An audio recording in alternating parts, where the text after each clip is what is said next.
Allow me to show you something.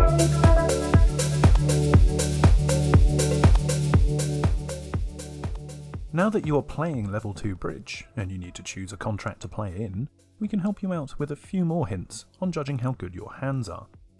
We've already introduced you to high card points, and these are the most straightforward way of evaluating your hand. High cards will win tricks a lot of the time, and it's always worth remembering that if you have 25 or more points between your hand and partners, then you should be in a game contract. Strength is not only about high card points, however. Distribution is also important. This hand only has 10 high card points, but if spades are trumps, you're going to win all 13 tricks, making a grand slam. No matter what card your opponents lead, and no matter what cards partner has in dummy. You could bid 7 spades for this hand without even having to think about it. Sadly, this doesn't happen often in real life, but the principle holds true that long suits are a real asset. Let's take a look at each of these concepts in a little more detail. First of all, high card points. Aces are always valuable, but the usefulness of other high cards can often depend on which other cards you and your partner hold between you in that suit. Let's look first at 2 different hands that each contain 13 high card points. In the first hand, South has 13 high card points, while their partner, North, has 18. How many tricks do you think they will make in no trumps?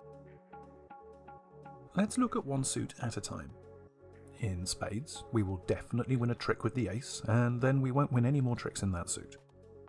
In hearts, the ace will win 1 trick and the king will win another, so 3 tricks in total so far. In diamonds, we will win tricks with the ace and queen, whilst playing small cards from the long diamonds in the south hand, and then cross to the remaining winners in the south hand, taking 3 more diamond tricks with the king, the jack and the 10, throwing away losing spades from north. So that's 5 diamond tricks to go with the 3 we already have, 8 so far, and then finally in clubs we can take tricks with the ace, the queen, the king, the jack, and finally the 8, all 13 tricks. In our second example, the high card points are the same. South has 13 and North has 18.